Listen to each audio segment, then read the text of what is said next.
رفقا سلام، به کانال یوتیوب خودتون خوش اومدید. اگر موافق باشید بریم و داستان امشب رو بشنویم. سلام، رضا هستم از همدان. سال 82 به خاطر نبود کار پدرم ما رو به کرمان آورد.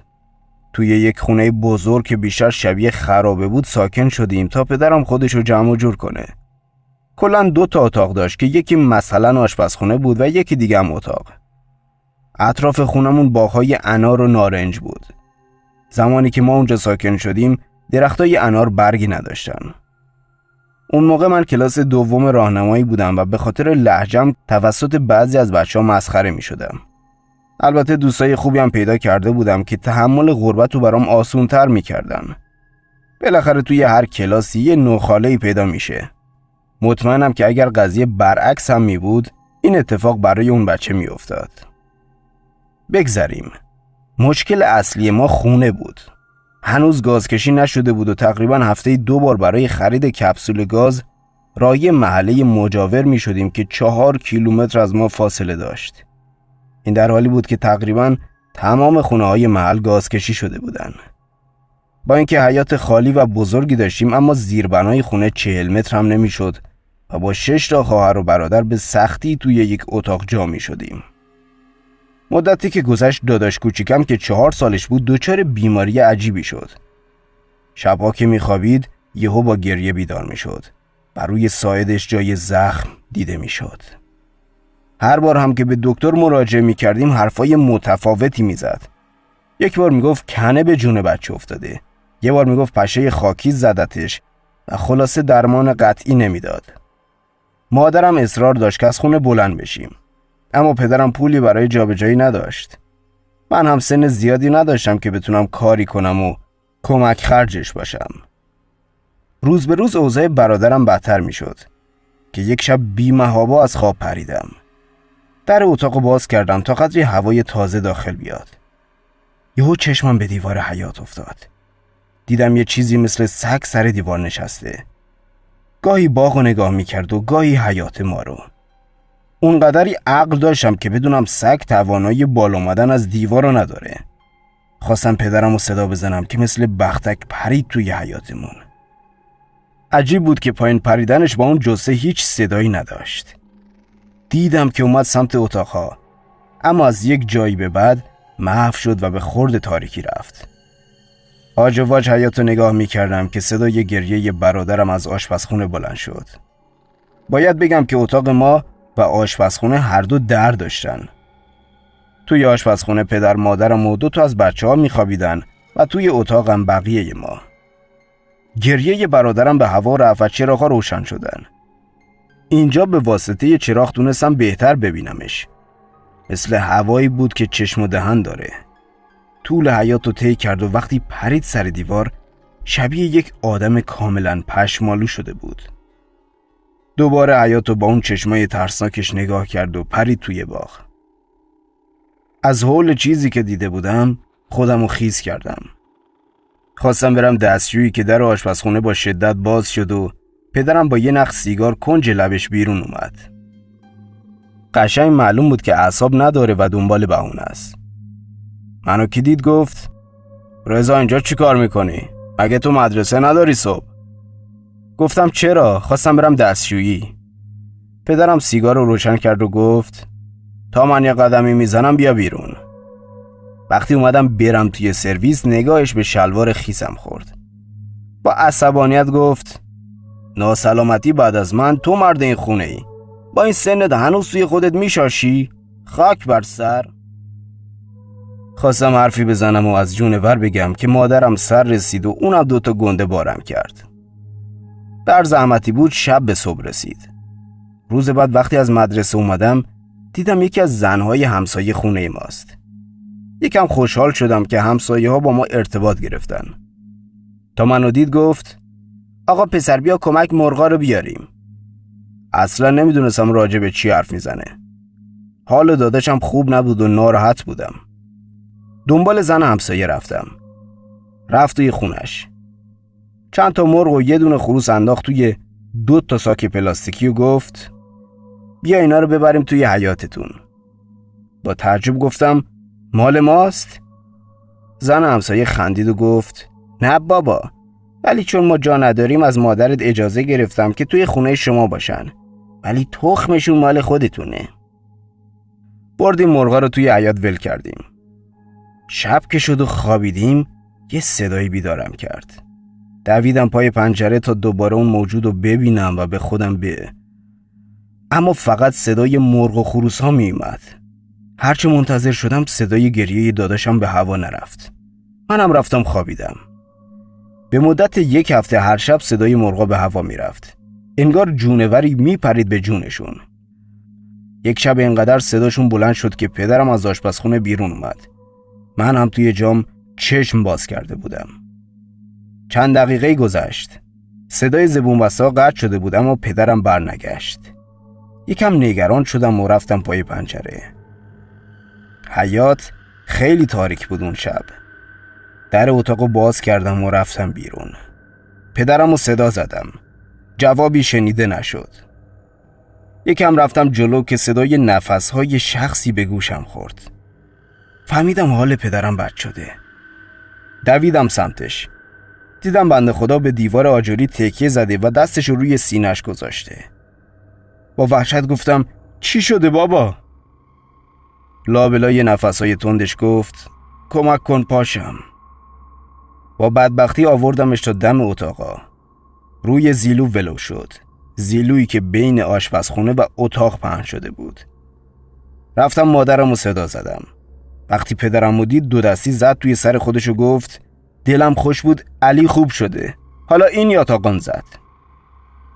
منظورش از علی برادرم بود که کم کم زخماش خوب می شد و دیگه توی خواب گریه نمی کرد. به کمک مادرم پدرم رو بردیم توی جاش. تا صبح حرفی نزد. فقط 2-3 تا لیوان آب خورد. اما نخوابید و مدام دیوار رو نگاه می کرد. ظهر که از مدرسه برگشتم پدرم هنوز توی جاش بود. استرس داشتم بلای سرش بیاد و بدبخت بشیم. مادرم رفته بود سراغ همسایه و ازش طلب کمک کرده بود. زن همسایه اومد بالای سر پدرم نشست. یکم سوال پیچش کرد و پدرم با ابرو جواب بله و خیر میداد. آخر سر وقتی به نتیجه نرسید پرسید حاجی چیزی دیدی؟ تا اینو گفت پدرم سر تکون داد که یعنی بله. زن همسایه گفت یا علی شوهرت بسم اللهی دیده. پدرم دوباره سر تکون داد. مادرم با وحشت گفت راست میگی حسین؟ کجا بود؟ با تو چی کار داشت؟ پدرم دیگه نتونست جوابی بده. این بار زن همسایه از من پرسید که چی شده. منم تعریف کردم. همسایه کمی فکر کرد و گفت این بچه چیزی ندیده، ولی این بنده خدا هم با این حال دروغ نمیگه. باید تخم مرغ بندازیم تو آتیش، شاید نظرش در رفت. حوالی غروب وسط حیاط آتیش روشن کردیم. زن همسایه یک سری اسامی نام برد و تخم مرغ رو انداخت روی هیزم‌ها. چند دقیقه بعد تخم مرغ ترکید. همسایه گفت بفرما، نظرش در شد. شاید مسخره به نظر بیاد، اما حال پدرم بهتر شده بود. ولی چند ساعت بعد دوباره خونه توی خاموشی فرو رفت و جانور ماورایی سر دیوارمون ظاهر شد. همه توی خواب خوش بودیم که مادرم در اتاق زد و گفت رضا حال پدرت خراب شده، بیا ببریمش یه جایی. محله‌ای که توش زندگی می‌کردیم از بیمارستان خیلی فاصله داشت. این شد که باز دست به دامن همسایه شدیم. شوهرش پدرمو گذاشت روی ماشین و 2 تایی رفتن بیمارستان. زنش هم اومد خونه ما. مادرم با وحشت میگفت دیدم حسین توی خواب خسخس میکنه. وقتی چراغو زدم دیدم چشماش بازن. دستاشو انگاری که نفس کم آورده باشه میکشید. رگای گردن و صورتش هم بیرون زده بودن. خیلی وحشتناک بود. زن همسایه گفت اون لحظه که خسخس میکرد چیزی ندیدی؟ مادرم گفت نه والا. در همین لحظه زبون باز کردم و گفتم ولی من دیدم 2 هفته قبل. فکر کنم بابا هم همون جونور رو دیده. زنها با تعجب پیگیر ماجرا شدن و من هم تمام وقایع رو براشون تعریف کردم. همسایمون گفت که باید یکی رو بیاریم و یا از اونجا بریم. رفتن از خونه در توان ما نبود. پس روز بعد که پدرم و همسایه برگشتن، یکی رو خبر کردن تا بیاد و نگاهی به خونه بندازه. یه مرد میان سال اومد خونمون که یه تسبیح نقره‌ای توی دستش داشت. هنوز حرفی نزده بودیم که رفت سمت قفس مرغا. پدرم کمر راست کرد. انگار براش مهم شده بود. قبل از این اتفاقم اصلاً از دعانویس جماعت و رمال‌ها خوشش نمی‌اومد. رمال یکی از مرغ‌ها رو گرفت و اومد سمت ما. پشت گردن مرغ یکم کچل شده بود. اونجا رو نشون داد و گفت این زخمو می‌بینید؟ مادرم نگاهی به پدرم انداخت و گفت اینا درست عین زخمای پسرمونه. رمال سری تکون داد و گفت باغ پشتی جن داره. شبها میاد سراغ شما تا تغذیه کنه.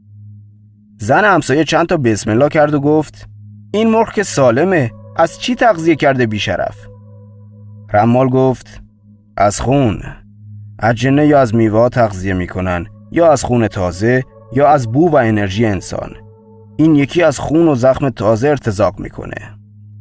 زن همسایه که حسابی ترسیده بود گفت حاجی ما 10 ساله که توی این کوچه زندگی میکنیم. نه خودمون مکیده شدیم نه مرغامون. اما اینا از وقتی اومدن اینجا بلا سرشون اومده. رمال گفت قبل از این بندگون خدا هم حتما کسی اینجا زندگی میکرده. هنوزم سکنج دیوار حیاط پشکل گوسفند ریخته. خدا میدونه که دمانه چه دماری از گوسفندا در آورده. این بار شوهر همسایمون گفت دمانه؟ این اسم چیه؟ رمال مرغ ول کرد روی زمین و گفت این جن مؤنث و خونخوار. توی کتابا به این اسم معرفی شده. از رمال خواسته شد تا فکری برداره و اون هم گفت که شب احضار میزنه، اما یک کودک نابالغ شجاع میخواد. از اونجایی که کسی از خواهر برادرام داوطلب نشد، من پیش قدم شدم. از بلندگوی مسجد صدای اذان بلند شده بود که رمال دستم رو گرفت و به سمت قفس مرغا حرکت کردیم. توی راه بهم گفت نترسیا. هی این حرفو میزد و من تعجب کرده بودم که چرا هی این کلمه رو تکرار میکنه. آخه هنوز هوا آنچنان تاریک نشده بود و اون موجود بعد از نیمه شب از باغ بیرون میومد. جلوی قفس رسیده بودیم که رمال گفت چرا اهالی این خونه رو آزار میدی؟ فکر کردم طرف دیوونه است. به قفس نگاه میکرد و با مرغ و خروسا حرف میزد. چند ثانیه بعد دوباره گفت اینا فقیرن، چیزی برای شما ندارن. تا این حرفو زد دیدم پوزه سیاهی توی قفس نمایان شد. جا خوردم و گفتم آقا سگ توی قفس چی کار میکنه؟ رمال نگاهشو از قفس گرفت و گفت به شکل سگ میبینیش؟ نفس توی سینم حبس شد. 4 کلمه گفت، اما هر بار که توی ذهنم تکرارشون میکردم معنای جدیدی میدادن. آب دهنم رو قورت دادم و گفتم مگه سگ نیست؟ رمال دستم رو کشید و بدون اینکه پشت به قفس کنیم از اونجا دور شدیم. خانواده و خانم آقای همسایه پیگیر ماجرا شدن. رمال گفت اینا سر سازش ندارن، توی کوچه بخوابید از اینجا بهتره.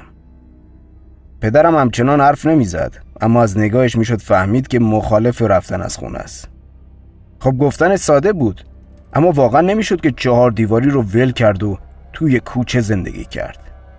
مرد همسایه پرسید آجی شما چطوری فهمیدی سر سازش ندارن؟ رمال گفت این بچه اونو به شکل سگ دیده. البته اگه دقت میکرد متوجه میشد که این خلق خدا تفاوت زیادی با این حیوان با وفا داره، اما چون به شکل حیوان حرام گوش ظاهر شده، یعنی نه در تسخیر انسان در میاد و نه اهل معامله است. اگر به شکل بز یا پرنده به چشم این بچه می اومد، اوضاع فرق می کرد. مادرم که همزمان وحشت زده، نگران و مستصل شده بود گفت تکلیف ما چیه؟ از زمانی که مرغ و خروس توی خونه اومده کاری با ما نداشتن، اما اون شب که حال شوهرم خراب شد همه چی به روال گذشته برگشته. رمال یک دفتر از خورجینش بیرون آورد و گفت من 7 ورق دعا می نویسم. هر کدوم موکلی دارن. این 7 رو توی قسمت‌های مختلف خونتون میذارم. اما اگر بازم سراغ شوهرت اومدن بدون که اینجا موندن فرقی با خودکشی نداره. اونها به مرغ و خروس راضی شده بودن، اما چون شوهر مزاحمشون شده لمسش کردن و حالا مثل یه بره بیدفاع در مقابل گرگه. منتها این بره میتونه سالهای سال اونها رو سیر کنه تا بالاخره با ضعف و بیماری از پا در بیاد. بعد از حرفای رمال اتاق توی سکوت فرو رفت و مشغول نوشتن دعاها شد. بعدم اونها رو توی حیاط، قفس و درگاه اتاقا جاساس کرد و بدون گرفتن پول رفت. البته مدتی بعد فهمیدیم که از همسایمون 2 کیلو برنج گرفته بوده برای اومدن. شب رو به امید اینکه دعاها از خونمون محافظت میکنن خوابیدیم. اما درست همون موقع همیشگی سر و صدای بالا گرفت. یکی در اتاقمون رو زد. دویدم در رو باز کنم، چون همیشه شبها در اتاق از داخل قفل میکردیم. اون حوالی در و پیکری نداشت. اومدم در رو باز کنم که صدای مادرم رو شنیدم. البته از آشپزخونه حرف میزد که میگفت رضا در رو باز نکن، ما نیستیم. وقتی این حرف زد خواهر برادرای کوچیکترم که پشت من بودن زدن زیر گریه و گفتن رضا دزد اومده خونمون؟ بله دزد اومده بود، اما از نوع ماورایی و خونخوارش. نشستم پای در تا اینجوری بیشتر از بچه‌ها محافظت کنم. همه ترسیده بودن. یکی در میون در اتاق و آشپزخونه رو میزدن. 1 ساعت بعد اوضاع بدتر شد. یکی توی حیاط راه میرفت و اشعاری عربی یا چیزای شبیه به این میخوند. با وجود ترس خانوادم من بیشتر کرخ شده بودم و حس خاصی نداشتم. حتی میتونم بگم که یه جورایی برام جالب شده بود که ببینمش. برای همین یواشکی از پشت پنجره سرک کشیدم. اما وقتی پرده توری رو کنار زدم چشمم به یک جفت چشم براق افتاد که سر و صورتی نداشت. یک مرغ بیچارم توی دستش بود.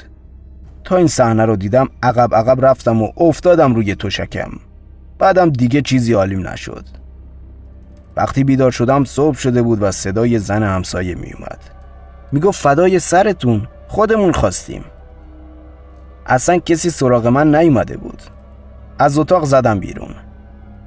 اولین چیزی که نظرمو جلب کرد لاشه 7 مرغ بیچاره بود. 7 قربانی در جواب 7 کاغذ دعا. همه مرغا از ناحیه گردن مورد حمله قرار گرفته بودن و خونشون مکیده شده بود. نیم ساعت بعد در خونه باز شد و شوهر همسایمون که خودش هم همسایمون میشد داخل اومد. همه نگاه به سمتش چرخید. یک نفس عمیقی کشید و گفت حاجی میگه با این اتفاق فقط به شما اخطار دادن که از اینجا برید. اینا معمولا از خون حیوانات تغذیه میکنن، اما با این دعایی که گرفتیم سر جنگو باز کردیم و جنگم باختیم. پدرم وا رفت و مادرم با ناراحتی گفت حالا چی کار کنیم؟ یا باید آواره می شدیم و یا باید هر شب پشت درهای اتاق سکته می زدیم. دنیا رو تموم شده می دونستم که همسایمون گفت میتونید تا هر وقت که دلتون خواست پیش ما زندگی کنید. یه نیم طبقه بالای راه پله‌مون داریم. وسایلتون رو بذارید اونجا، خودتونم با ما باشید. شاید توی دوره الان یکم غیر واقعی به نظر بیاد، اما ما 3 سال خونه همسایمون زندگی کردیم. همسایه‌ای که همشهری ما هم نبود. همگی با هم توی یک ساختمون. البته پدرم با اصرارهای زیاد اجاره بهشون پرداخت میکرد. توی اون 3 سال یه زمین خرید و وقتی زیر زمینشو ساخت زحمت رو کم کردیم. بعد از اون اتفاقی که برای پدرم رخ داد خیلی اخلاقش عوض شد. دیگه مثل سابق تندخو نبود و کمتر حرف میزد. توی سن 55 سالگی هم از دنیا رفت. یعنی 20 سال بعد از شبی که جن دید. البته هیچ وقت اصل ماجرا رو تعریف نکرد، اما من فکر میکنم همون شمایلی که من پشت پنجره دیدم رو اونم توی قفس دیده بود. دوران دبیرستان درس رو ول کردم و رفتم دنبال کار. بعد از سربازی یه ماجرای جدیدی پیش اومد که براتون میگم. پیش یه بنده خدایی که توی کار نما و کاشیکاری بود مشغول به کار شدم. حدوداً 21 سالم شده بود. توی یکی از باغ‌های کرمان که محل تفریح آدمای پولدار بود کاری به تورمون خورد. یه خونه باغ بزرگ با درختای زیاد و یه استخر سیمانی که برای آبیاری باغ ازش استفاده میشد. نمای ساختمونش هم سیمانی بود. قرار شد اول نما رو بسازیم و بعد خرده‌کاری داخل رو انجام بدیم. روز دوم کار حوالی بعد از ظهر صاحب باغ اومد تا سری بهمون بزنه. از سر و وضعش مشخص بود که خودشو برای مهمونی آماده کرده. اوستا حسن دستپاچه شد و گفت: امیر خان اینجا مهمونی دارید؟ کاش زودتر خبر میکردی. صاحب باغ گفت: نه اوستا، یکی دو تا کوچه بالاتر دعوتم. گفتم سری هم به شما بزنم و یه زحمتی هم بهتون بدم. اوستا پرسید: بفرمایید، این چه حرفیه؟ امیر گفت: ساعت 5 بعد از ظهر راه آبو باز کنید تا استخر پر بشه. وقتی هم پر شد راه آبو ببندید. اوستا حسن با چاپلوسی تمام چشمی گفت و صاحب باغ رفت. ساعت 5 اوستا بهم گفت: برو راه آبو باز کن. ته باغ یه آهنی بود که باید ورش می داشتم. همین. داخل کوچه جوی آبی رد می شد که خیلی هم پر آب بود و بعد از روستا و جاده از دل پادگان 05 رد می شد و به سمت سراسیاب می رفت. وقتی رفتم تا راه آبو باز کنم چشمم به 4 تا سیب زرد افتاد که خیلی منظم روی موزاییک‌ها چیده شده بودن. اون باغ درختای زیادی داشت و میوه ها رو انقدر نچیده بودن که یا پای درخت خراب می شدن یا سرش. هوس کردم 2 تاشونو بردارم. یکی برای خودم، یکی هم برای اوستا. وقتی برمیگشتم رفتم تا 2 تا رو بردارم. اما یهو وجدانم بیدار شد و گفت: شاید صاحب باغ راضی نباشه. منم بیخیال شدم. 2 ساعت بعد تقریبا استخر پر شده بود که اوستا یه سرامیک علامت زد و داد دستم که ببرمش.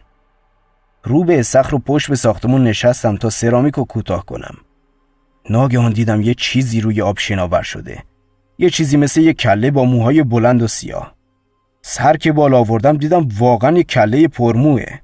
از وحشت داد زدم: این چیه؟ اوستا که روی چوب بس ایستاده بود از صدای من ترسید.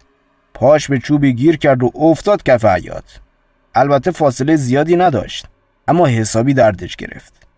با درد و عصبانیت گفت: چه مرگته بچه؟ چرا هرنه سر میدی؟ بریده گفتم: اوستا یه آدم توی استخره. اوستا اصلا درد و از خاطر برد، اما هرچی نگاه کرد چیزی ندید. در واقع اون کله شناور ناپدید شده بود. از اونجایی که از دوران دبیرستان پیشش کار میکردم و منو میشناخت حرفی نزد و ریخت توی خودش. کارمون که تموم شد وسایل رو جمع جور کردیم و گذاشتیم توی ساختمون. موقع رفتن اوستا گفت: خدا زده، برو آبو ببند. استخر تقریبا لب به لب پر شده بود و توی اون تاریکی خوف عجیبی داشت. همش احساس میکردم یکی اون پایین منتظر فرصت تا سراغمون بیاد. اوستا دوباره حرفشو تکرار کرد. چند قدمی رفتم و گفتم: راستش با خوفناکه، شما هم بیا. خنده سر داد و گفت: رضا عاشق شدی یا مجنون؟ امروز با کارات ما رو به کشتن ندی خوبه. 2 تایی رفتیم سمت ته باغ که دوباره چشمام به سیب‌ها افتاد. وحشت وجودمو گرفت.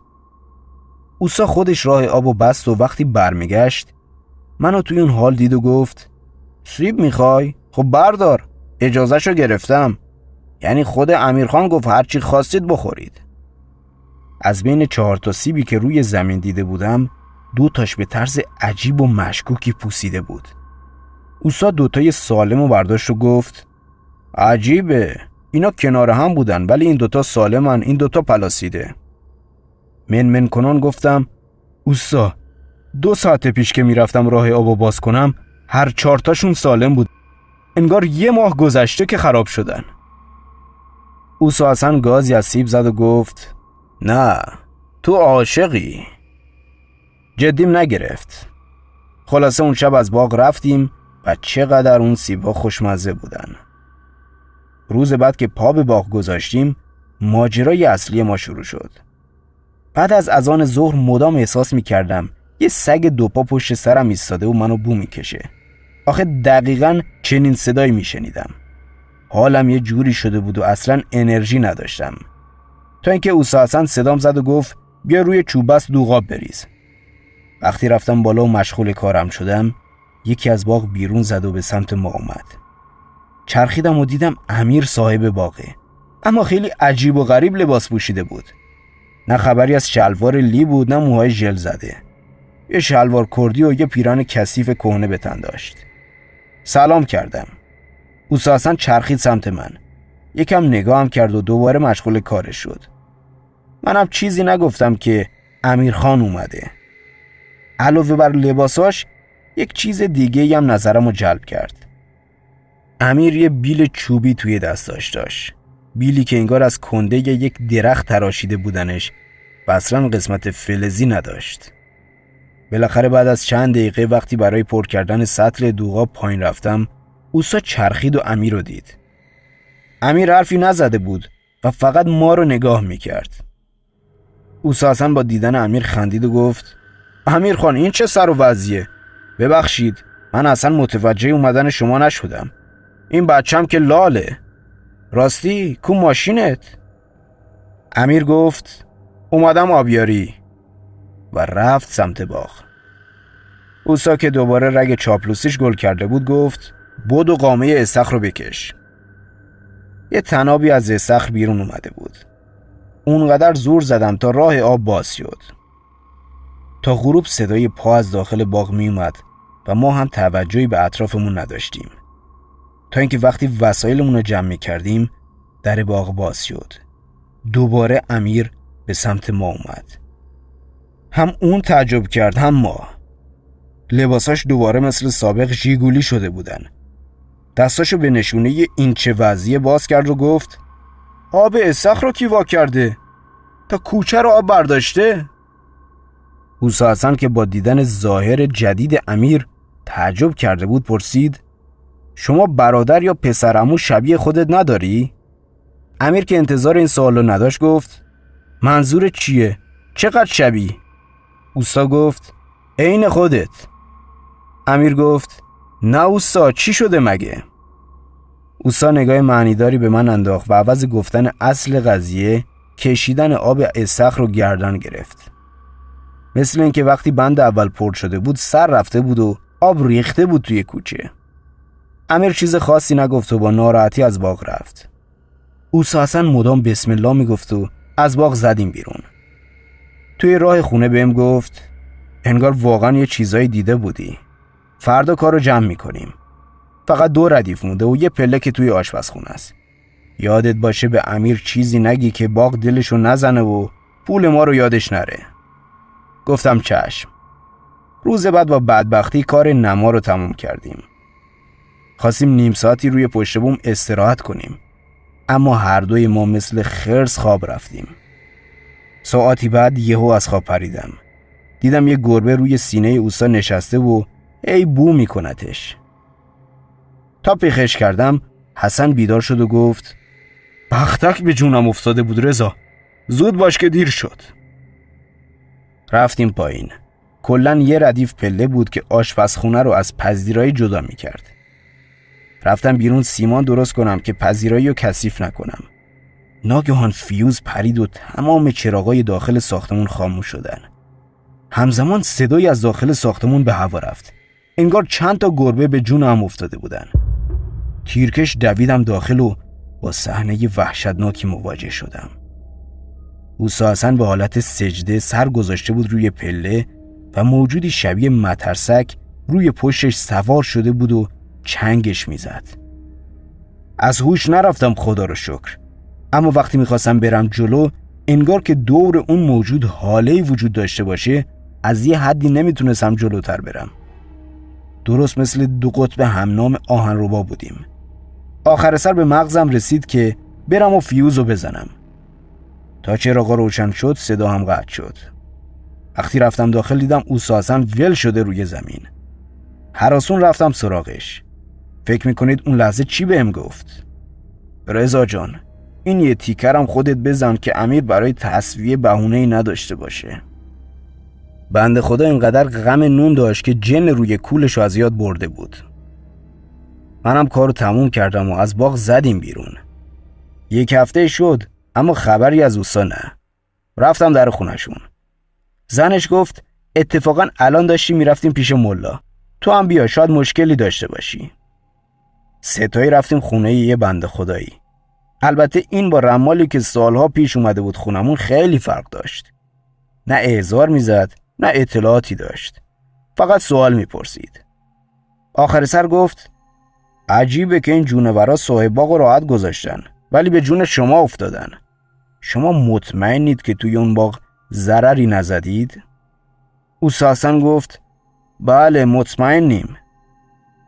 اما من به یاد سیب‌ها افتادم و ماجرای عجیبشون رو تعریف کردم. اینجا بود که ملا همون حرفای رمال زد و گفت احتمالاً سیبا روزی اونا بودن. مگه نشنیدید که میوه پای درخت برای اجنه است؟ همین که این بچه بهشون نظر انداخته دست اونا رو کوتاه کرده ازش. روز بعدم که اوسا تیر خلاص زده و بین اون همه میوه توی باغ اون دوتا رو خوردید. اونا هم برای تلافی اومدن سراغ شما و انرژیتون رو دزدیدن. اگه سیبا رو نمیخوردید اینا اختیارشو پیدا نمیکردن. بدترین جن همونی است که از انرژی آدم تغذیه میکنه. مثل سرطان میمونه. دلیل خیلی از مریضی‌ها و کسل بودن‌ها همین انرژی خارا هستن. حالا هم شما باید پاکسازی بشید و بعدش با خوراک مقوی انرژی رفته رو برگردونید. اما اصل داستان پاکسازیه. خلاصه مطلب این که ما پاکسازی هم کردیم و غذای خوبم خوردیم. اما اوستا حسن دیگه مثل قبل نشد. و واقعا حق با ملا بود که میگفت بدترین ضرر اجنه دزدیدن انرژی از آدم است. البته فکر میکنم که اگر خبره این کار بود پاکسازیش اثر میکرد و اوستا به روال قبلیش برمیگشت. خب رفقا، داستان امشب هم به پایان رسید. اگر خوشتون اومد میتونید با لایک کردن ویدیو به دیده شدن بیشترش کمک کنید. هر که ترک تن نکرد از زندگانی بر نخورد. راحتی گر هست کفش تنگ را در کندن است. در پناه خدا باشید. ارادتمندتون 13.